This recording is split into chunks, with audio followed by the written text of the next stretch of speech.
Hi friends, welcome to China Aldu YouTube channel. Don't start. Friends, ఈ setup ఎంత చూసి మీకు ఆల్రెడీ కాన్సెప్ట్ అర్థమైపోయి ఉంటుంది. నేను హాస్పిటల్లోనే ఉన్నాను. నా ప్రీవియస్ అప్లోడ్ చేసిన షార్ట్స్లో కూడా చెప్పాను, నాకు వైరల్ ఫీవర్ వచ్చింది.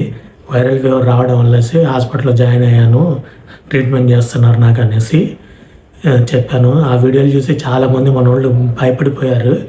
ఏంట్రా బాబు, వీడికి అక్కడికి వెళ్ళి హెచ్ఎంపీ వైరస్ వచ్చినట్టుంది అనేసి. నా ఫ్రెండ్స్, ఫ్యామిలీ మెంబర్స్, తెలిసిన వాళ్ళు, తెలియని వాళ్ళు, ఈవెన్ ఫ్యాన్స్ కూడా కామెంట్లు, మెసేజ్లు చేశారు నాకు కొంతమంది. నాకు చాలా very thankful for responding for that videos. నా మీద అంత ప్రేమ చూపించినందుకు మీ అందరికీ చాలా ధన్యవాదాలు. Very very thanks to you all. ఇదేంటంటే అందరూ అనుకుంటున్నారు నాకు ఈ హెచ్ఎంపీ వైరస్ చైనాకు వచ్చిన తర్వాత వచ్చింది, దానివల్ల జ్వరము, ఈ కాఫ్ ఇవన్నీ వచ్చాయనుకుంటున్నారు. అది ఫ్యాక్ట్ కాదండి, అది నిజం కాదు. నేను ఇండియాలో ఉండే ఇంకా రేపు బయలుదేరి వెళ్ళాలి, నా ఫ్లైట్ రేపు రిటర్న్ చైనాకి అనగానే నాకు ఇన్ఫెక్షన్ వచ్చేసింది ఆల్రెడీ. అంటే మా ఇంట్లో పిల్లలకి ఉందన్నమాట ఇన్ఫెక్షన్, వాళ్ళ వల్ల నాకు ఇన్ఫెక్షన్ స్ప్రెడ్ అయింది. ఏంటంటే సడన్గా నాకు గొంతు పోయింది, తెల్లారేసరికి గొంతు పోయింది, అసలు మాటలు కూడా రావట్లేదు. మామూలుగా మనకు గొంతు పోతే అదేంటి ఫ్యారెంజిటిస్ వచ్చింది అనుకొని అజిత్రోమైసిన్లు, సమ్ అదర్ యాంటీబయాటిక్స్, జనరల్ సొంటి కాఫీలు అట్లాంటివన్నీ రెమెడీలు ట్రై చేశాము, బట్ తగ్గలేదు. ఇంకా నాకు సాయంత్రం ఫ్లైట్ ఉంది. కస్టమ్స్లో వాడికి అడిగే క్వశ్చన్లకి ఆన్సర్లు చేయడానికి కూడా నాకు వాయిస్ లేదు, అసలు కంప్లీట్గా వాయిస్ పోయింది ఫ్రెండ్స్, కంప్లీట్గా వాయిస్ పోయింది. బట్ నాకు జ్వరము లైట్గా వచ్చింది అక్కడే ఉన్నప్పుడే. ఆ లైట్గా ఉన్న జ్వరము కలానితో ఇంకా జ్వరం ఉన్న తప్పదు కదా, అంత ఎక్స్పెన్సివ్ టికెట్స్ పెట్టి కొంటుంటాం కదా. సో రిటర్న్ వెళ్ళాలి కాబట్టి ఎలా అయితే నేను వెళ్ళిపోదాం అనేసి నేను ఇంకా ఫ్లైట్ ఎక్కేసాను. నన్ను కస్టమ్స్ వాడు ఎందుకు పోతున్నావు చైనా అని అడిగితే కూడా ఆన్సర్ చేయడానికి నాకు వాయిస్ రాలేదు. వాడికి టైప్ చేసి చూపించాను, నేను ఇక్కడ పనిచేస్తాను, చైనాలో జాబ్ చేస్తున్నాను, అది కూడా మన ఇండియన్ కంపెనీ కోసమే పనిచేస్తున్నానని గర్వంగా టైప్ చేసి చెప్పాను. వాడు ఓకే వెళ్ళిపో అనేసి చెప్పాడు. సో అలా కస్టమ్స్లో క్లియర్ చేసుకొని వచ్చేసాను. అండ్ ఆ ఫ్లైట్ జర్నీ చేయడం వల్ల దానికి తోడు ఈ 15 గంటలు కూర్చొని ఉంటాం కదా ఫ్లైట్లో, అలా కూర్చొని ఉండడం వల్ల ఒంట్లో వేడి ఎక్కువైపోయింది బాగా. అండ్ ఫ్లైట్లో వాడిచ్చిన ఫుడ్ కూడా అంతకేం బాగాలేదు. నేను ఏది థాయ్ ఎయిర్వేస్లో వచ్చాను, నాకైతే ఫుడ్ నచ్చట్లేదు ఈ మధ్య థాయ్ ఎయిర్వేస్లో. ఫస్ట్లో ఉన్నప్పుడు థాయ్ ఎయిర్వేస్లో ఫుడ్ బాగా పెట్టాడు, ఈ మధ్య నాకు ఆ ఫుడ్ కూడా నచ్చలేదు. సో అలా చైనాకు వచ్చేసాను. అండ్ మన ఇంటి దగ్గర చూస్తే 23 టెంపరేచర్ ఇండియాలో, సడన్గా చైనాలోకి వచ్చేసరికి ఆ రోజు -3 ఉంది. సో టెంపరేచర్ ఫ్లక్చువేషన్ బీభత్సంగా ఉంది. దానివల్ల ఇంటికి వెళ్ళే దారిలోనే కాఫ్ మరీ ఎక్కువ స్టార్ట్ అయిపోయింది. అండ్ దానికి తోడు నెక్స్ట్ డే నేను ఆఫీస్కి వెళ్ళాను, నా వాయిస్ లేదు, ఏదో అర్జెంట్ పని ఉంటే చేసుకుంటున్నాను. అండ్ తర్వాత అఫ్కోర్స్ నా పరిస్థితి చాలా దారుణంగా తయారైంది. అప్పటికే కూర్చుని ఓపిక కూడా లేదు నాకు, అసలు జ్వరం కూడా వచ్చేసింది కంప్లీట్గా. సో నేను బాస్కి చెప్పేసి లీవ్ పెట్టుకుంటాను సార్, నాకు ఒంట్లో బాగాలేదు అంటే, ఓకే వెళ్ళిపోయి రెస్ట్ తీసుకోమ్మా, రికవర్ అయిన తర్వాత వచ్చేసాను. మా బాస్ కూడా నాకు లీవ్ అప్రూవ్ చేశారు. సో దాంతో ఇంటికి వెళ్ళానండి. సో ఇంటికి వెళ్ళిన తర్వాత రకరకాల మందులు ట్రై చేశాను. నా దరిద్రం ఏంటంటే ఎప్పుడు ఇండియా నుంచి వచ్చినా రకరకాల యాంటీబయాటిక్స్ తెచ్చిపెట్టుకునేవాడిని ముందే. అలా చేసేవాడిని. ప్రతి సంవత్సరం నేను యాంటీబయాటిక్స్ తీసుకురావటం, అవి తినకపోవటం, ఎక్స్పైర్ అయిపోవటం, పడైపోవటం, ఇదే గత 5 సంవత్సరాలకు జరుగుతుంది.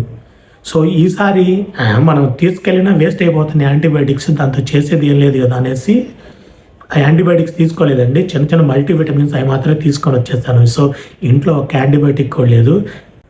వెంటనే వెళ్ళేసి చైనా ఫార్మసీ షాప్లోకి వెళ్ళేసి కావాల్సిన మందులు, చైనా మందులే ఉంటాయి మొత్తము, ఆల్మోస్ట్ యాంటీబయాటిక్స్ కానీ అన్నీ. సో ఆయుర్వేదిక్ టైప్ ఉంటాయి, అయ్యే కొనుక్కున్నాను. ఎప్పుడు జలుబు చేసినా నేను వేసుకునేది ఆ చైనా మందులే. సో అందుకని ఆ చైనా మందులే వేసుకొని ట్రై చేశాను 1-2 రోజులు, తగ్గలేదు. సరే ఇలా లాభం లేదులే అనేసి డాక్టర్ని కలిసి వెనక బట్టకి ఇంజక్షన్లు, యాంటీబయాటిక్స్ చేయించుకున్నాను అనమాట డైలీ 2 రోజులు. ఓకే 2 రోజులు చేసుకున్న తర్వాత అయిపోయింది, మంచిగా ఉంది. సో న్యూ ఇయర్ రోజు ఇంట్లోకి వచ్చి దగ్గుతా, జ్వరము, తలనొప్పులతో అలా నా న్యూ ఇయర్ స్టార్ట్ అయింది. ఓకే, సో న్యూ ఇయర్ అయిపోయింది. నాకు కూడా కొంచెం రిలీవ్ అయినట్టు అనిపించింది అనమాట. సో నెక్స్ట్ డే ఆఫీస్కి వెళ్ళాను. సో అలా 2 రోజులు ఆఫీస్కి వెళ్ళానో లేదో ఫ్రెండ్స్, వెంటనే ఇంటికి వచ్చేసాను, మళ్ళీ వెంటనే జలుబు స్టార్ట్ అయింది. అంటే అది కంప్లీట్గా తగ్గలేదు, నేను తగ్గింది అనుకున్నాను. సో జలుబు స్టార్ట్ అయింది. బయటికి వెళ్ళడం వల్ల అది చలి ఎక్కువ కదా, సో లోపల బాగా ఇంక్యుబేట్ అయ్యి లంగ్స్లో పేరకపోయినట్టుంది వైరస్. సో దాన్ని అలానే బాగా ఇన్ఫెక్ట్ అయ్యి దగ్గితే తలనొప్పి రావటము, జ్వరము 40 వచ్చింది టెంపరేచర్. 40 ఫారెన్హీట్ అంటే చాలా ఎక్కువ. 41 ఎప్పుడు చూసినా అలానే ఉంటుంది, టెంపరేచర్ కూల్ అవ్వట్లేదు. సరే ఇంటి దగ్గర ఉన్న ఒక డాక్టర్ హాస్పిటల్ ఉంది, ఆ హాస్పిటల్కి వెళ్ళి ఇది పరిస్థితి అని చెప్తే వాడు వెంటనే బ్లడ్ టెస్ట్లు చేశాడు మనకి. సో బ్లడ్ టెస్ట్లు చేసి బ్లడ్ రిపోర్ట్లో ఏముందంటే వైట్ బ్లడ్ సెల్స్ కౌంట్ బాగా పెరిగిపోయింది. దానికి తోడు బ్లడ్లో సిఆర్పి అనే ఒక ప్రోటీన్ ఉంటుంది, అదేంటంటే సి రియాక్టివ్ ప్రోటీన్ అంటారు. ఇది బాడీలో ఎప్పుడు ఇంక్రీజ్ అవుతుంది అంటే నీ బాడీలో ఇన్ఫ్లమేషన్ ఎక్కువ ఉంటే, ఇన్ఫెక్షన్ ఎక్కువ ఉంటే ఈ సిఆర్పి లెవెల్స్ అనేది బాగా ఎలివేట్ అయిపోతాయి. నాకు 80కి వచ్చేసాయి అనమాట. సో డాక్టర్ ఏం చెప్పాడంటే, లేదు బాబు నీ చాలా కష్టం, టాబ్లెట్లతో తగ్గదు, కంపల్సరీగా యాంటీబయాటిక్స్లు సెలైన్లు పెట్టుకోవాల్సిందే అని చెప్పాడు. మనకు ఆ హాస్పిటల్లో అప్పుడెప్పుడు కిడ్నీ ఆపరేషన్ చేసుకునేటప్పుడు తప్పితే ఇంకెప్పుడు రెగ్యులర్గా నేను హాస్పిటల్లో జాయిన్ అయిందే లేదు. సో నా వల్ల కాదు, నేను ఉండలేదని చెప్తే వాడు ఏం చెప్పాడంటే, సరే నీకు సెలైన్లు పెడతాను, యాంటీబయాటిక్స్ రోజు వచ్చి పెట్టించుకో, అయిపోయిన తర్వాత ఇంటికి వెళ్ళిపో అని చెప్పాడు. సో అలా 3 రోజులైంది. 3 రోజులకి కొంచెం కూడా మార్పు లేదు.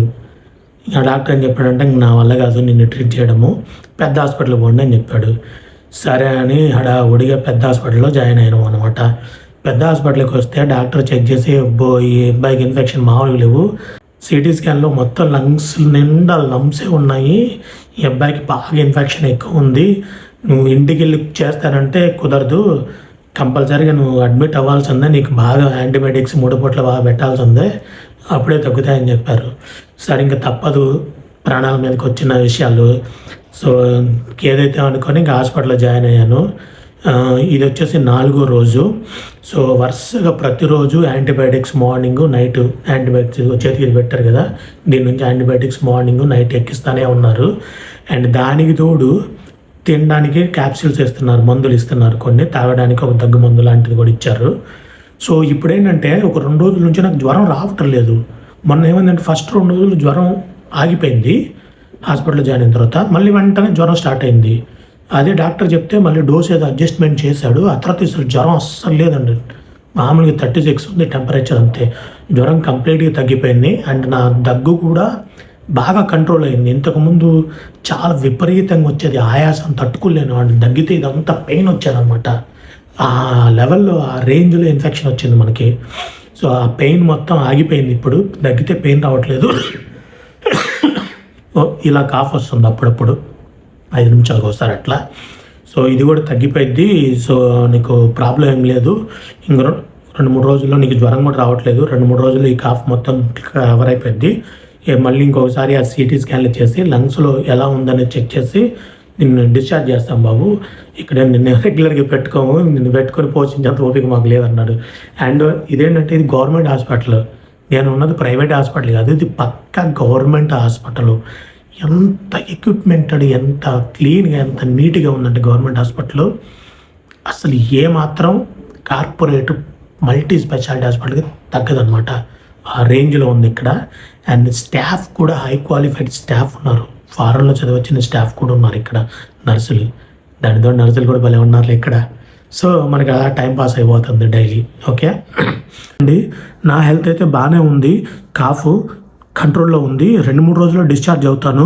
డిశ్చార్జ్ అయిన తర్వాత మళ్ళీ మీకు ఇంకొక మంచి వీడియో చేసి పెడతాను. యాక్చువల్గా ఈ వీడియో ఎప్పటి నుంచో చేద్దాం అనుకున్నాను, నా హెల్త్ ప్రభావం వల్ల నేను చేయలేకపోయాను. సో ఇప్పటికి చేయగలిగాను, ఈ రోజు నా ఆరోగ్యం కొంచెం స్టేబుల్గా ఉండేసరికి. సో మరిన్ని వీడియోలు చూడండి, లైక్ చేయండి, షేర్ చేయండి, కామెంట్ చేయండి. మరింత మంచి వీడియోస్తో మీ ముందుకు వస్తాను. Bye bye friends. Dancing the wind, song on my skin. I count like shooting star, you can never resist. Pick my mind, just my basement. You might clear this in the ceiling, could be a limit. I'm coming to you where upside down. Suddenly we can't stay but turn around.